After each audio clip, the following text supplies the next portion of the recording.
Si eres creyente y tienes hambre de una verdad más profunda, necesitas hermeneia en tu vida. Vamos a explorar la palabra de Dios juntos. Aquí nos metemos de lleno, versículo por versículo, descubriendo la riqueza de la palabra de Dios con claridad, respeto y pasión. Esto no es solo un podcast más, es una invitación a escuchar de verdad la voz de Dios. Porque predicar no es solo hablar, es revelar la verdad. Acompáñanos en hermeneia y deja que tu fe se transforme. Vaya conmigo a Romanos capítulo 6, los versículos 15 al 18. Hoy vamos a tratar un tema bien interesante, un poco espinoso. Salvos por gracia. ¿Licencia para pecar? ¿Qué pues? ¿Pecaremos porque no estamos bajo la ley, sino bajo la gracia? En ninguna manera. ¿No sabéis que si os sometéis a alguien como esclavos para obedecerle, sois esclavos de aquel a quien obedecéis, ya sea del pecado para muerte o de la obediencia para justicia? Mas a Dios gracias, que aunque fuisteis esclavos del pecado, habéis obedecido de corazón aquella forma de doctrina a la cual fuisteis entregados. Y libertados del pecado, viniste a ser siervos de la justicia. Oremos.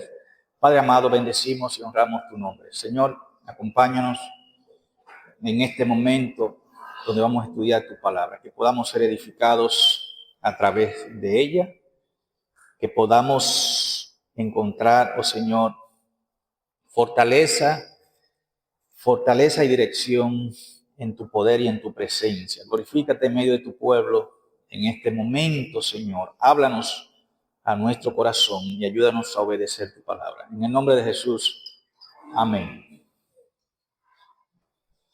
Hermanos, vivimos en una era donde se ha trivializado el pecado.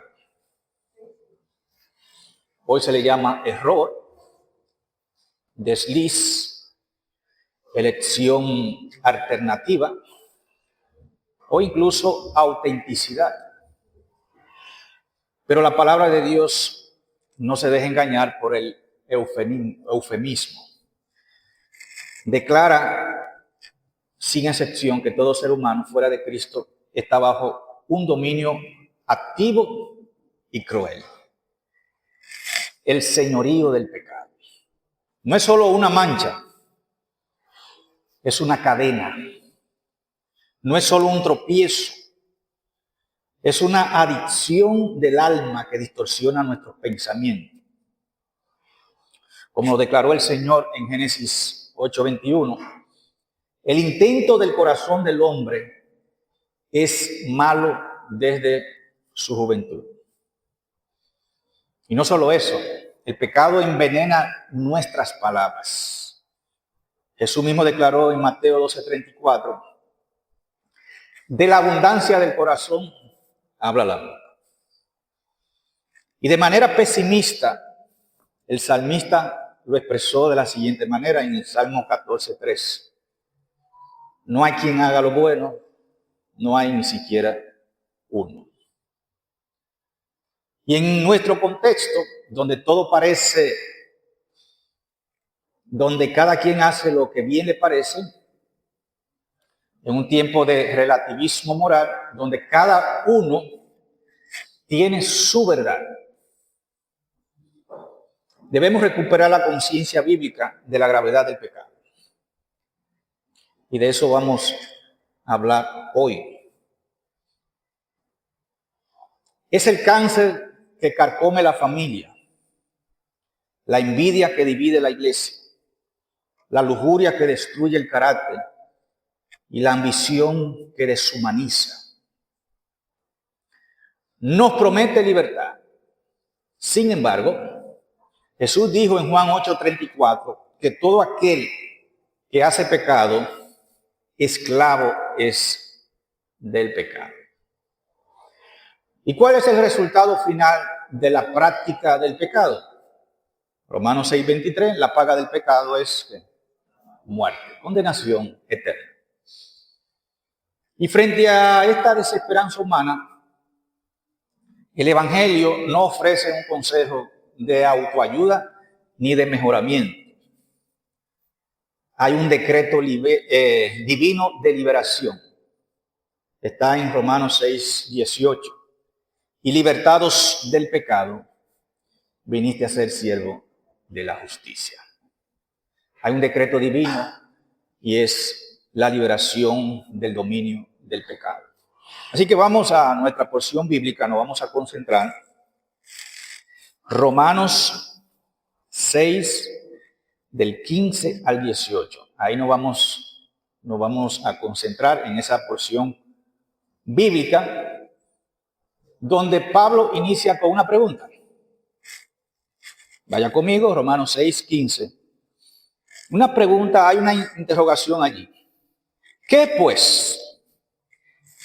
¿Pecaremos porque no estamos bajo la ley, sino bajo la gracia? La pregunta podría parafrasearse para entenderla más de manera más clara.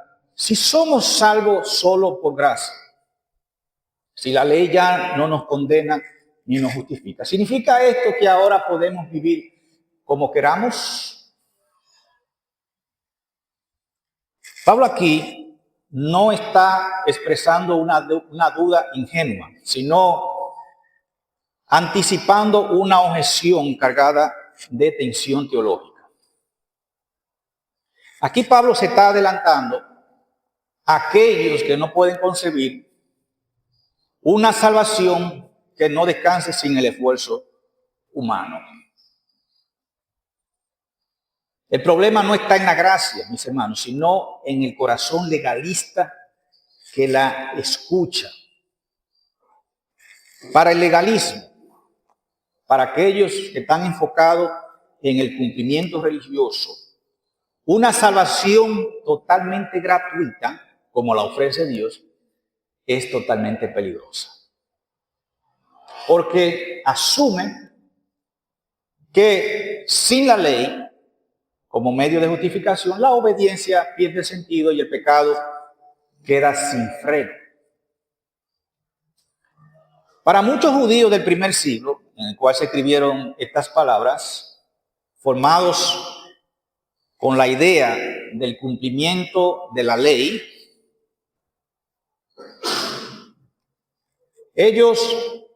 este mensaje resultó sumamente escandaloso.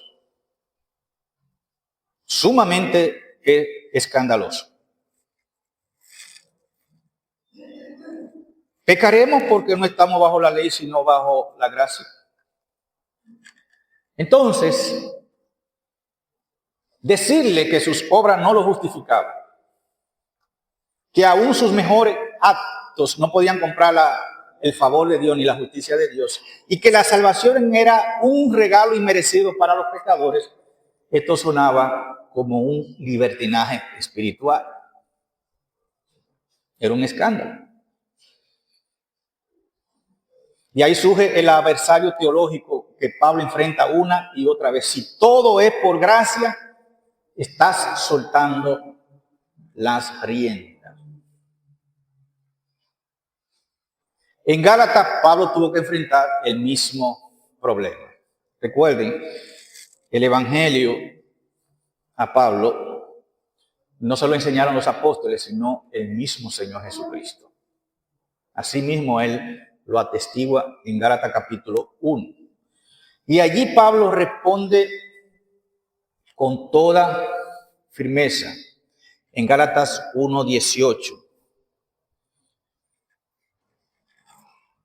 Más si aún uno de nosotros, es decir, de nuestro entorno, de nuestro rango de apóstol, de profeta, de maestro, de pastor, de lo que sea, o un ángel del cielo, si apareciera literalmente ahí en persona de manera gloriosa y con todo su esplendor y gloria, y anuncia otro evangelio del que os hemos anunciado. Fíjense la seguridad y la certeza porque lo recibió del Señor en persona, el evangelio, sea maldito. Sea maldito.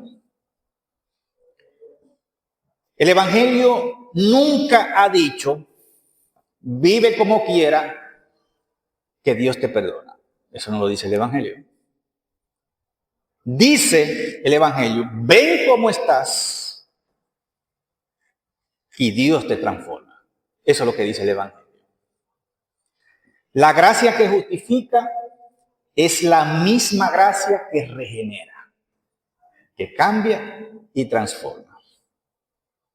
Por eso, quien ha sido verdaderamente alcanzado por la gracia no sale con licencia para pecar, sino con un corazón, un nuevo corazón que aprende a aborrecer el pecado. Eso es lo que pasa. Automáticamente, tan pronto recibimos la gracia de Dios, comienza a repugnarnos el pecado. Puede tropezar, puede caer, pero no puede vivir deliberadamente bajo el dominio del pecado. Ese es el punto. Así que viene la respuesta a ese cuestionante de versículo 15. ¿Cuál es la respuesta? ¿Qué pues, hermanos? ¿Pecaremos porque no estamos bajo la ley, sino bajo la gracia? ¿Cuál es la respuesta? En ninguna manera. Es decir, es una respuesta contundente, inmediata, sin matices, sin escala. Es una respuesta firme. No hay espacio para negociación. Y es la misma frase fuerte que usó en el versículo 2.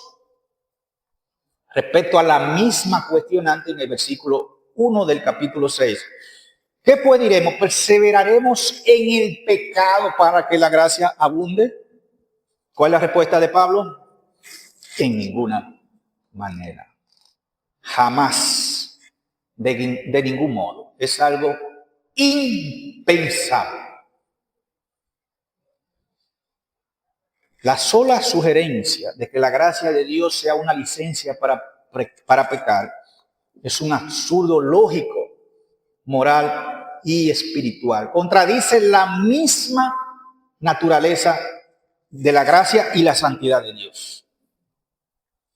Si la gracia tiene como propósito libertar al hombre del pecado, ¿cómo podría justificar permanecer en aquello que Dios lo ha liberado? Es decir, es algo ilógico. Dice Hebreos 10:29. ¿Cuánto mayor castigo? Fíjense que le da un grado mayor de castigo a aquellos que tienen el conocimiento de la verdad. Sin embargo, juegan con este asunto. ¿Cuánto mayor castigo piensa que será digno el que hollare al Hijo de Dios, el que lo pisa, y tuviere por común la sangre del pacto, la sangre que Cristo derramó, el precio del sacrificio de Cristo, su sangre derramada? No fue la sangre tuya ni mía, ni de cualquiera, fue la sangre de Dios que se derramó allí en el Calvario. Por eso es preciosa sangre, porque es una sangre que no la tienes tú ni la tengo yo. Y tuviere por común la sangre del pacto, en la cual fue santificado, e hiciere afrenta al Espíritu de gracia. Es decir, no tiene sentido.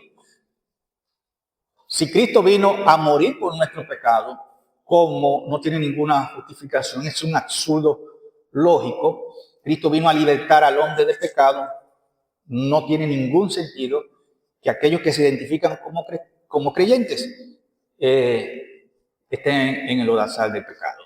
No se justifica. Hermanos, cuando una persona afirma que puede vivir como quiera porque está bajo la gracia, no comprende el Evangelio o no ha recibido la gracia. Una de las dos.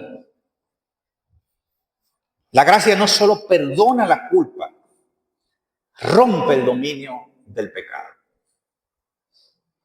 cambia el corazón, redefine los deseos, los pensamientos y altera el rumbo de la vida. Eso es arrepentimiento. Un estilo de vida caracterizado por impiedad continua, sin arrepentimiento ni lucha, no es evidencia de gracia abundante, sino de gracia no entendida o no recibida. La gracia verdadera no produce de que una indiferencia al pecado. No, es odio al pecado. Odio. No produce libertinaje, relajación. Un pie en el mundo y un pie en la iglesia. No, produce una actitud obediente. No deja al creyente igual, sino que lo regenera y lo hace de nuevo. Eso es lo que pasa. Y con esa claridad, mis hermanos, Pablo prepara el terreno para el versículo 16. Hace el planteamiento, la pregunta, y allí introduce un axioma espiritual. Una verdad absoluta, evidente e irrefutable. ¿Qué dice el versículo 16? ¿No sabéis que si os sometéis a alguien como esclavo para obedecerle, sois esclavo de aquel a quien obedecéis? Ya sea del pecado para muerte o de la obediencia para justicia. Pablo introduce aquí el argumento con una fórmula que presupone una comprensión previa. Él dice, ¿no sabéis? Él lo da por hecho, ustedes lo saben. Él no busca información, sino confrontar la incoherencia teológica. Y el mismo planteamiento que nos hace a nosotros. Tú no lo sabes. Que Cristo vino a morir por tus pecados, como tú estás enlodazado en él. Tú no lo sabes. Aquí el apóstol Pablo apela a una verdad moral básica, reconocible tanto por judíos como por gentiles.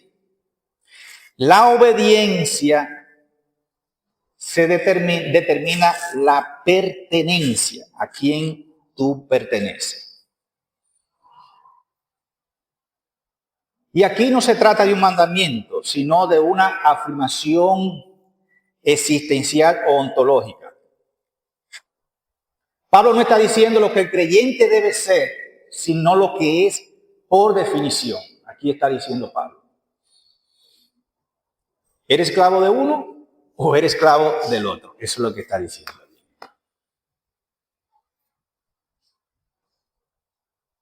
No es un asunto de autopercepción, no. Es una afirmación ontológica del ser humano, que es esclavo de uno o del otro.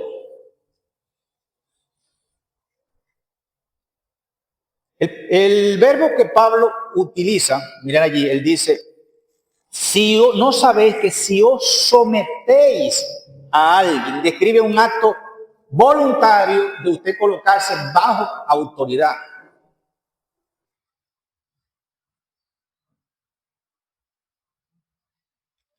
El dominio, de acuerdo al apóstol Pablo y la palabra de Dios, se afirma cuando la persona se ofrece a sí misma como instrumento de obediencia para uno o para el otro. Esta idea se conecta de manera directa con el versículo 13 que dice, ni tampoco presentéis vuestros miembros al pecado como instrumento de iniquidad, sino presentad vuestro mismo a Dios como vivo de entre los muertos. Es decir, es una decisión consciente a quién voy a servir, de quién voy a ser esclavo, del pecado o de Cristo, uno de los dos. En ese terreno están todos los seres humanos. No hay una posición autónoma ni neutral. de aquí al polo norte, de aquí al polo sur, por los 4 cardenales, todo ser humano está esclavizado del pecado o es esclavo del Señor, uno de los dos. Esclavo de la justicia o esclavo del pecado. Entonces Pablo presenta 2 esferas de esclavitud que no admite ni mezcla ni negociación. Son 2 estados. Uno, en informática se llama 1 o 0, pero no existe la mezcolanza de que estoy entre el 1 y estoy entre 0. No. Luz es el principio de la electricidad, que usted le da pica, le da el botón allí, prende luz, le da otra vez, apaga. Si usted pone el interruptor entre 2 cosas, entre un punto medio, no va a tener ninguno de los dos. Entonces, aquí no hay mezcla ni negociación. Pecado que conduce a la muerte y obediencia que conduce a la justicia. Ahí estamos todos. Cada señor conduce inevitablemente a su propio fin. El pecado no se limita solamente a meter la pata o a producir actos incorrectos, sino el que es esclavo del pecado lo está arrastrando a la muerte y a la condenación eterna. Y el que es esclavo de la justicia o del Señor Jesucristo está siendo arrastrado a la vida eterna. Ahí está.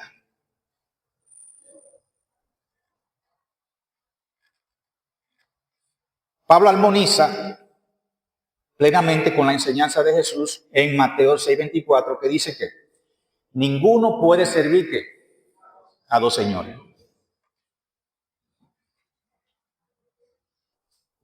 No se trata de un llamado moralista, sino de una realidad estructural del corazón humano. La esclavitud por su propia naturaleza excluye la doble lealtad.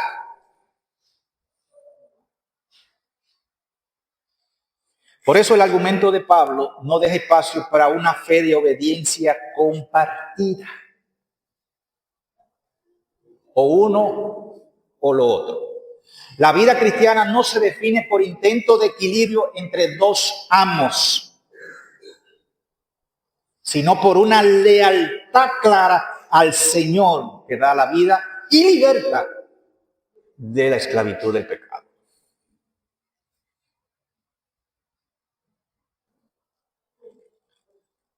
Entonces, cuando Pablo contrasta ese asunto aquí de pecado y obediencia, él no está planteando una simple lección moral, sino describiendo 2 modos de existencia, mis hermanos.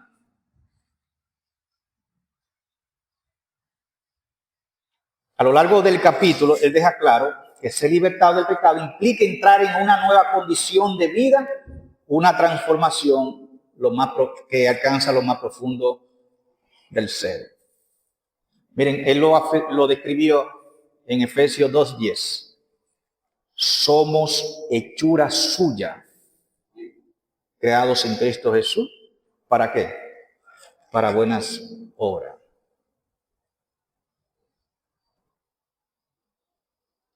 Y en Colosenses 1:21-22 dijo de lo siguiente: a vosotros también, que erais en otro tiempo extraños y enemigos en vuestra mente por las malas obras, ahora sin embargo os ha reconciliado en el cuerpo de su carne por medio de la muerte para presentarlos santos y sin mancha irreprensible delante de él. Es un cambio. Te saco de aquí a esta nueva realidad, a esta nueva vida, a esta nueva creación. Te saco de las tinieblas a la luz.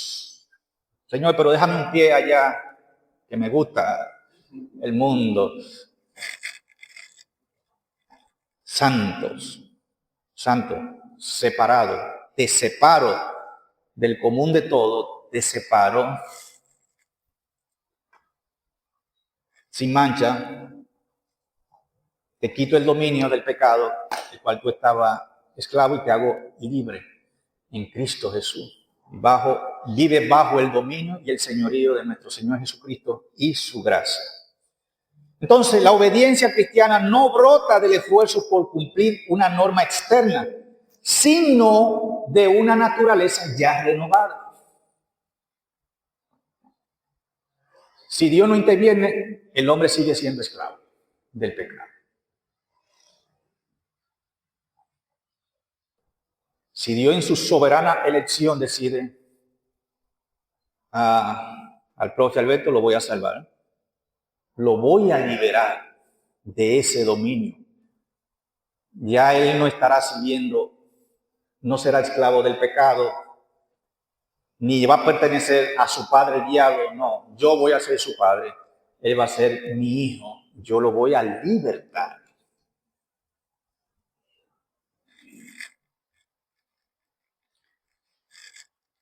La obediencia es la consecuencia inevitable de lo que Dios ya ha hecho en la obra de la regeneración. Entonces el apóstol Pablo nos conduce a una conclusión ineludible. Nadie puede afirmar que ha sido transformado por Cristo y al mismo tiempo vivir con comodidad bajo el dominio del pecado. No saben, versículo 16, que si se someten a alguien como esclavo para obedecerle, sois esclavo de aquel a quien obedecéis. Y aquí presenta las dos alternativas, ya sea del pecado para muerte o de la obediencia para justicia. A uno de los dos sirve. Está con uno, con el otro.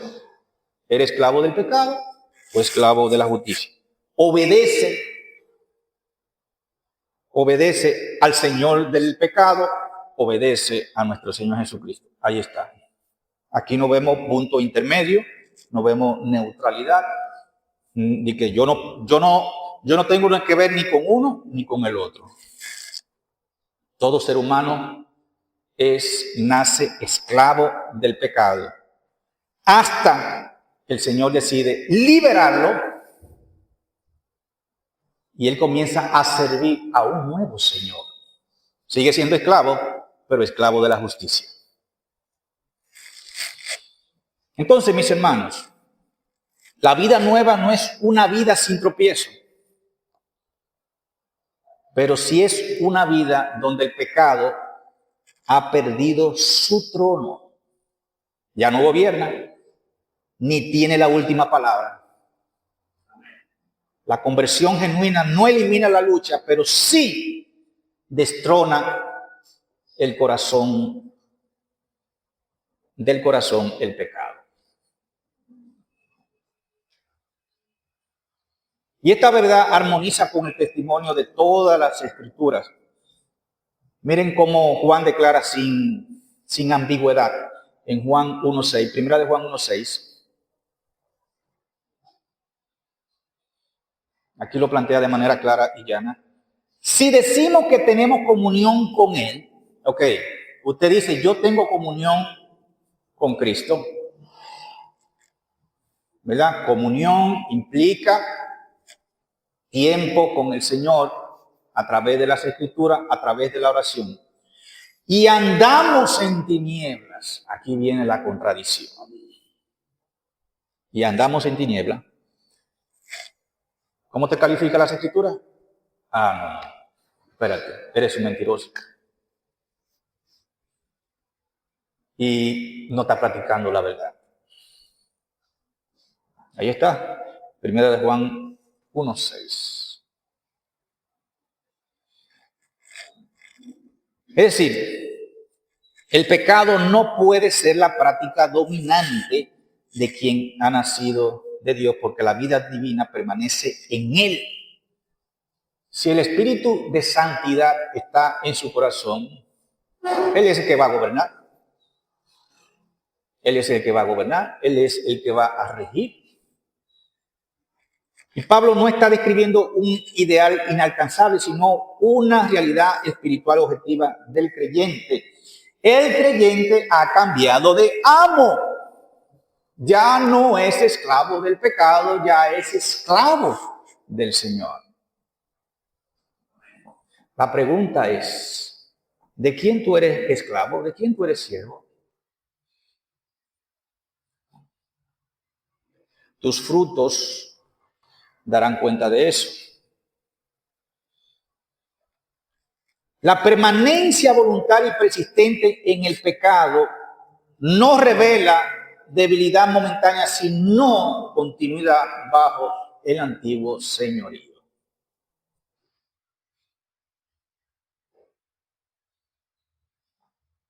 Entonces, mis hermanos, la pregunta que formula Pablo en el 15, ¿pecaremos porque no estamos bajo la ley, sino bajo la gracia?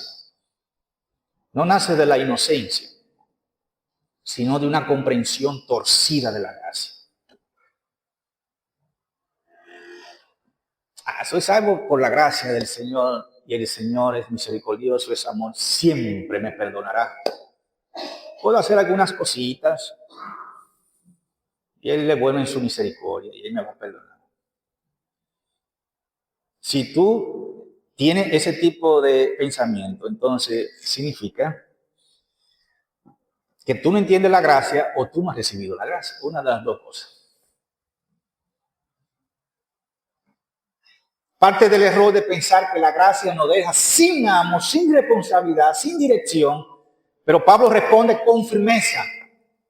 La gracia no nos libera para vivir sin Señor, nos libera para servir a uno nuevo. No es autonomía moral, es un cambio de dueño. Salimos del dominio del pecado para vivir bajo el señorío de Cristo. Sigue siendo esclavo, pero esta vez del Señor. Gloria al Señor. Miren Tito 2, 11 al 12 lo que nos dice. Miren lo que hace la gracia. 3 cosas hace la gracia. Nos educa, nos gobierna y nos transforma. La gracia de Dios, usted recibe el favor, la elección soberana de Dios. Desde el cielo, desde su trono, Él pone en su boca santa el nombre suyo. Tan pronto Dios pronuncia el nombre suyo, ya usted recibe el llamamiento eficaz. Él le dijo Jesús a Mateo, Jesús el Dios Todopoderoso encarnado, cuando Mateo estaba robando en su puesto como recaudador de impuestos. ¿Cuál fue la palabra que le dijo? Sígueme. Ven. ¿Y qué hizo Mateo? Dejó todo. ¿Quién fue que lo llamó? No fue un presidente, no fue un ministro que lo llamó. Fue el Dios soberano que lo llamó. No hay vuelta para atrás. Gloria a Dios porque lo llamó. Porque si hubiese pasado, Jesús como estaba caminando por el barrio, ¿verdad? Hubiese pasado, no lo hubiese hecho caso y hubiese seguido de largo. Ni nos hubiéramos enterado de Mateo. Otro discípulo hubiese elegido, pero gracias a Dios que llamó a Mateo. Mire lo que dice Tito 2, 11 al 12. La gracia de Dios. ¿De quién? De Dios. Él es el que gobierna, el que la dispensa, el que la da. Se ha manifestado. ¿Dónde? Aquí en la tierra. Para salvación a todos los hombres. De tal manera amó Dios al mundo. Enseñándonos. Ahí está, la gracia educa también. Te enseña a andar en el camino. Que renunciando a la impiedad. Sí, la proclamación del evangelio desde los púlpitos. Dando lata y fuete al pecado, ¿verdad? Renunciando a la impiedad y a los deseos mundanos, la transformación, vivamos en este siglo sobria, justa y piadosamente. Esos son los resultados de haber recibido la gracia de Dios. Tiene principio rector de que gobierne la dispensa Dios, ¿verdad? Te educa, te enseña, te dice, tienes que congregarte, recibiste la gracia, tienes que ser educado, escuchar la palabra de Dios, cómo vivir, cómo andar en santidad. Y, sin excepción, te transforma. Te transforma. Renuncia a la impiedad, a los deseos mundanos y vive en este siglo sobria, justa y piadosamente. Ese es el resultado de haber recibido la gracia de Dios. Si no has recibido eso, clama a mí y yo te responderé. Ven, estemos a cuenta, aunque tu pecado sea del color que sea, en mí tendrá misericordia y perdón. Entonces, mis hermanos, la gracia no afloja el llamado a la obediencia. Lo afirma sobre cimientos más hondos y más firmes. La conversión no es un pacto con el pecado ni una tregua con la vieja vida. Ni una modificación ni una alteración. No, es una liberación que nos introduce a una nueva y santa esclavitud bajo el señorío de nuestro Señor Jesucristo. El creyente no obedece para llegar a ser siervo de la justicia, obedece porque ya ha sido hecho sierva de ella. ¿Quién es el que llama? El Señor. Yo te llamo para que tú seas mi esclavo. Y gloria al Señor. Que no hace un llamamiento santo, porque al que no llama está condenado. Y si usted esté aquí escuchando el mensaje, dele gloria a Dios. Bendito sea el nombre del Señor. El creyente no obedece para llegar a ser siervo de la justicia. Entonces, mis hermanos, nuestra obediencia no se sostiene en la debilidad de nuestra determinación, sino en la fidelidad inquebrantable de aquel que nos compró, que nos redimió y nos llamó suyo. La salvación es del Señor. Usted no se lleva nada. En el proceso de la salvación usted no aporta absolutamente nada. Ahora vamos a ver los versículos 17 y 18. Las dos esclavitudes y su posición. Mas a Dios gracias, que aunque fuiste esclavo del pecado, habéis obedecido de corazón aquella forma de doctrina en la cual fuiste entregado. Y libertado del pecado, viniste a ser siervo de la justicia. Pablo introduce aquí este contraste con una exclamación que brota de un corazón adorador. ¿Qué dice él? Mas a Dios gracias. Pero gracias a Dios, dice Pablo. No es un recurso literario, es una confesión doctrinal que él está haciendo aquí. La salvación desde su primer destello hasta su consumación gloriosa es obra exclusiva de la gracia soberana de Dios. Mas a Dios gracias. Es decir, aquí Pablo no atribuye mérito a la agudeza humana ni a la fuerza moral, ni a una decisión aislada de la iniciativa divina. Entonces, esta verdad resuena con las palabras dichas por Jesús en Juan 6:44. Ninguno puede venir a mí si el Padre que me envió no lo trajere.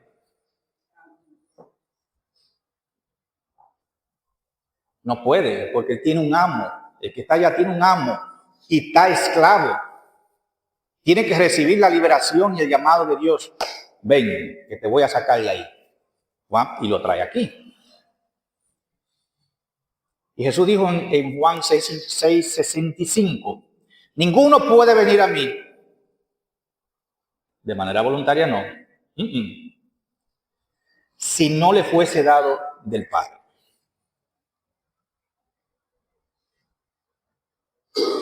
No, que yo quiero ser cristiano. Si ese deseo no fue una elección soberana de Dios para que tú lo fueras, a los 3 meses se cumplirán las palabras pentecostales que dirán descarriado.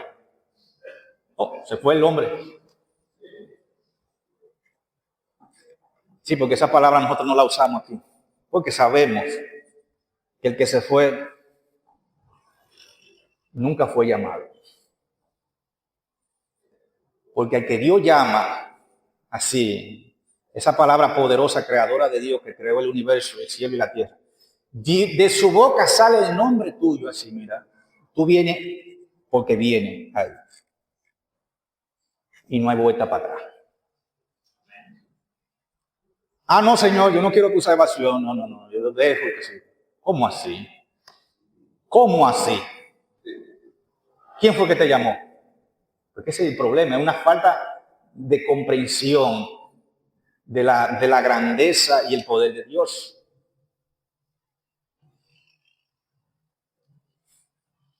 Entonces, mis hermanos, el paso de una esclavitud a otra no nace de una reforma del carácter, sino de una intervención salvadora del cielo. Por eso el agradecimiento de Pablo no es retórico, es profundamente teológico, donde hay una conversión genuina. Toda la gloria pertenece a ¿quién? A Dios. Gracias a Dios. Miren, luego de decir esa palabra, entonces Pablo nos lleva hacia atrás a recordar la antigua realidad. ¿Qué nos dice allí? Aunque fuisteis esclavo del pecado, fuiste esclavo, ya no lo eres. Te llamé por mi gracia, ya no lo eres, fuiste. Aquí el verbo no describe tropiezos ocasionales, no, sino una condición prolongada y dominante. Tú naciste así. Todo el mundo nace bajo pecado, esclavo del pecado. Era esclavo, te saqué de allí. Entonces, el pecado no era algo que ellos practicaban y que a veces no lo hacían. No, es el Señor que lo gobernaba, el amo que dictaba sus deseos, sus decisiones y rumbo. Aunque el individuo no hiciera nada bochornoso ni repugnante a la sociedad, era moralista, pero seguía siendo esclavo del pecado. Y esa esclavitud no es excepcional, sino universal. Dice Romanos 3:10 al 12. No hay justo, no hay quien entienda, no hay quien busque a Dios. Es decir, bíblicamente no existe ningún individuo neutralmente moral, sino que presenta las Escrituras a todo ser humano como esclavo. Sin excepción, espiritualmente cautivo.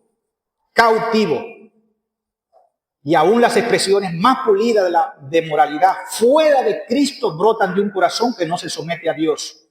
¿Por qué? Romanos 8:7 al 8. La mente carnal es enemistad contra Dios. Es enemiga de Dios.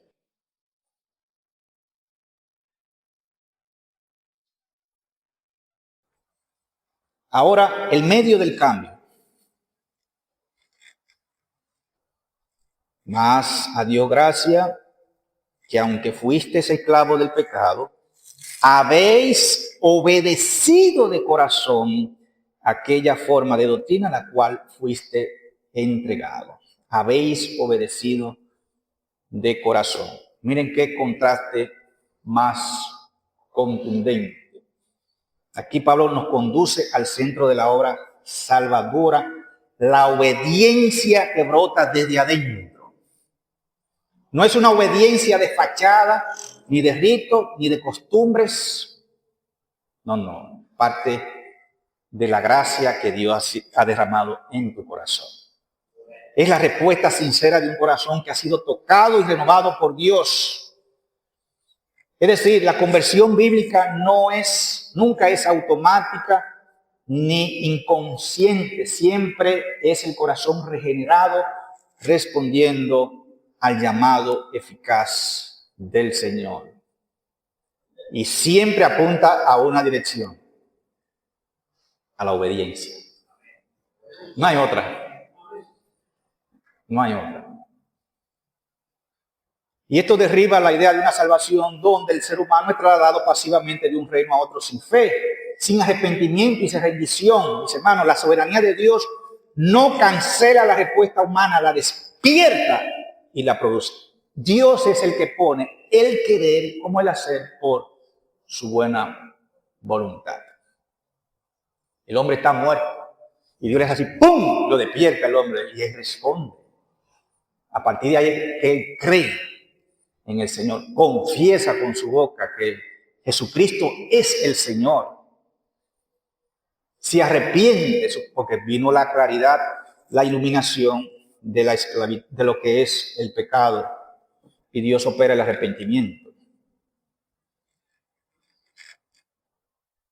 Mis hermanos, la obediencia no es la moneda con la que compramos la salvación, sino la evidencia viva de que Dios ya ha comenzado su obra en lo profundo del alma.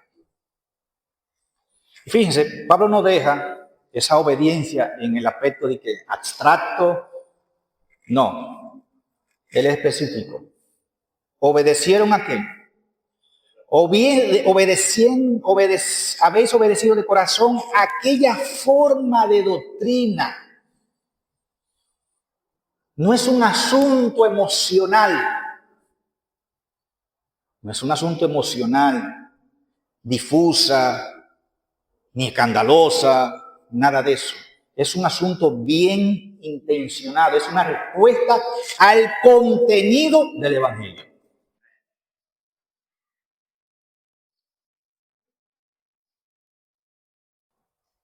Allí Pablo utiliza la palabra para forma. La palabra griega tipos es un molde, ¿verdad? Donde usted vacía un líquido y ese líquido se adapta a lo que usted quiere, ¿verdad? Conforme al molde. Y la imagen es sumamente poderosa. No es la doctrina la que se acomoda a la vida del creyente. Es el creyente que es moldeado por la doctrina. Ese es el asunto. Porque hay muchos falsos creyentes que adaptan el evangelio a su vida. Cortan por aquí, cortan aquí, esto no. Esto sí, esto sí, esto sí. No. El verdadero llamamiento de Dios se basa en la sumisión y la rendición incondicional y la obediencia irrestricta a quien llama. Ese a quien llama se moldea a lo que Dios estableció aquí. No lo adapta a su vida. Entonces, el evangelio no se ajusta al pecador para hacerlo sentir cómodo. Mucho vive en esta trampa. El pecador es transformado para ajustarse al evangelio. Y se ajusta a la voluntad de Dios. No, yo no vengo a imponer mi voluntad, ni a añadir ni a quitar. No. ¿Qué tú quieres, Señor, que haga? Entonces usted se ajusta a la voluntad de Dios. Entonces, ¿cuál es el resultado irreversible? Versículo 18. Y libertados del pecado, viniste a ser ¿qué? Siervo de la justicia. La libertad que Dios otorga, mis hermanos, no es la independencia moral ni ausencia de autoridad, es un cambio de amor.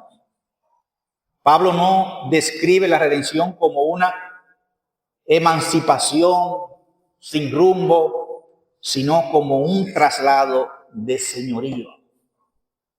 Es una adopción.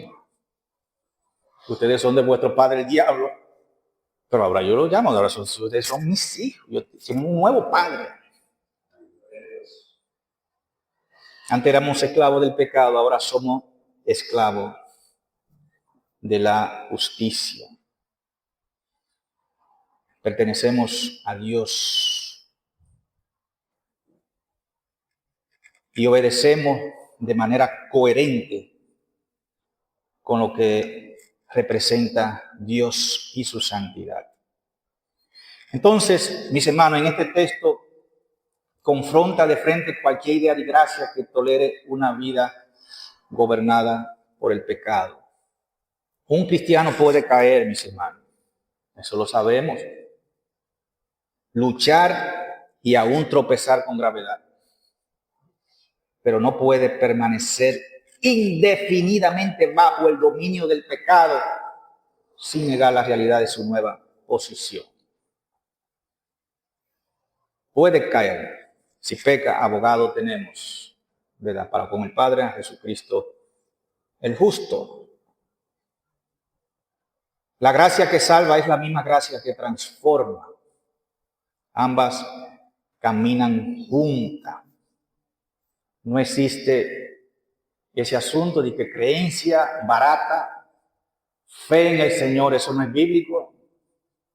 Fe en el Señor, entonces cuando vamos a tu vida, está siendo incoherente con el Evangelio de Cristo. Entonces es una fe barata. El Señor no negocia la obediencia. La gracia que salva es la misma gracia que transforma. Entonces, mis hermanos, creer en Cristo es desde el inicio un acto de obediencia al Evangelio. No porque la obediencia complete la salvación, sino porque la fe verdadera jamás camina sola. La fe sin obra es muerta. La verdadera libertad cristiana no consiste en vivir sin límites morales, sino en haber sido liberados del pecado para por primera vez vivir conforme a la voluntad. Y miren qué declaración más poderosa Jesús hizo en Juan 8:36. Si el Hijo os libertare, seréis que verdaderamente libre. No hay forma de seguir siendo esclavo. Si ha recibido la gracia de Dios y la liberación, tiene un nuevo amo, un nuevo Señor.